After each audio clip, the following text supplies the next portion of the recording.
So I reckon I figured something out. The reason I feel a bit, I don't know. The reason I'm feeling, I won't say down. Jenny's always in my thoughts, and I'm always thinking about Jenny. And I think it's one sec. Playing fetch with the dogs. Where are you? There you are. Come here. Ready? That was rubbish. The reason I think she's constantly in my thoughts and it kind of brings me down is, ironically, I think because I'm happy. You know what I mean? Like,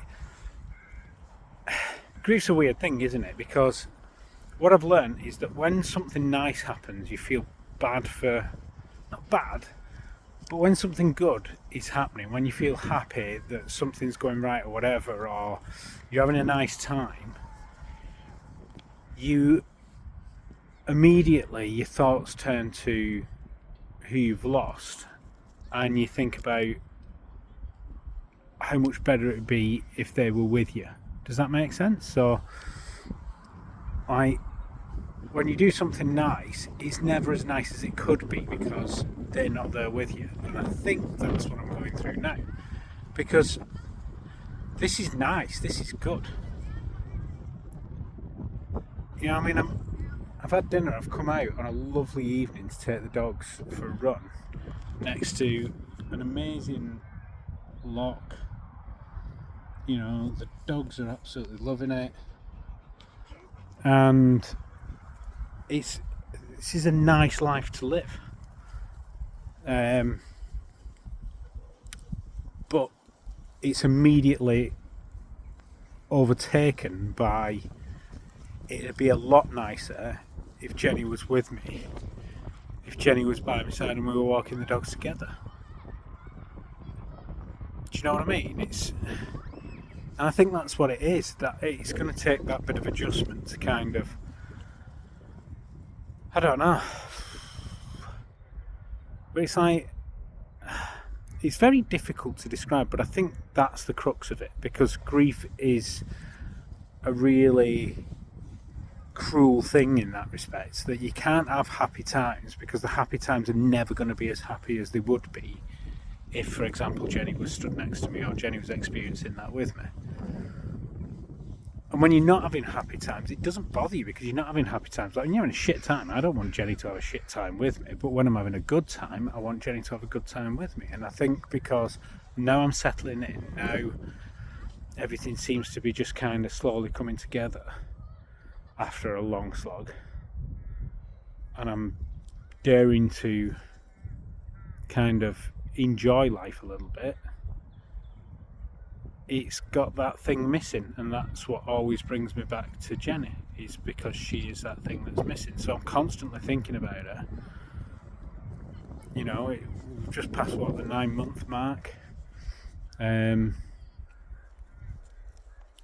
because I'm always thinking about her, there's always that thought of, I can't believe she's not here with me.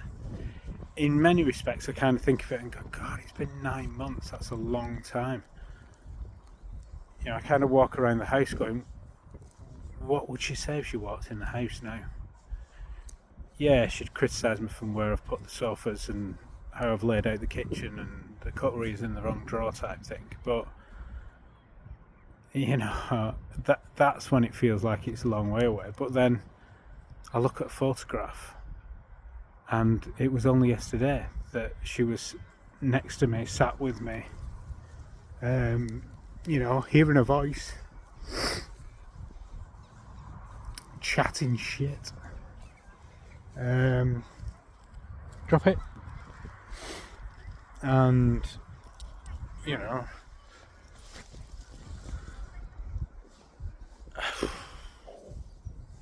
it feels like only yesterday. It feels like it wouldn't be out of place if she just turned around the corner and said hello and started talking to me. I think that's why I feel a bit melancholy, I suppose is the word. I feel a bit... Should be happier.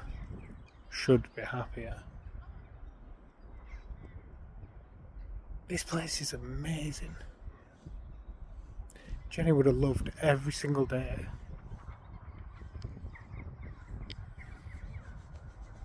She would have been made up. Absolutely made up. I mean, she loved this place anyway. This is where we used to come. We were going to buy a house here. She always loved the idea of moving here, and I think that what makes it a little bit more painful is the fact that she's missing out on it. I think that's it. I feel that she's missing out on this, and that kind of takes the shine off it. Proved to be wrong. You know, give me another 40 years and I die and go and join her and realise that for the last 40 years she's been absolutely, you know, in a beautiful place called heaven. And I've got to put up with fucking idiots like Trump causing my fuel bills to go sky high. Because of course we've moved and I've had to leave my old tariff behind, and now I'm on an absolute tariff that's stinging me in a house that's massive and has a huge heating bill. It's all down to that orange paedophile.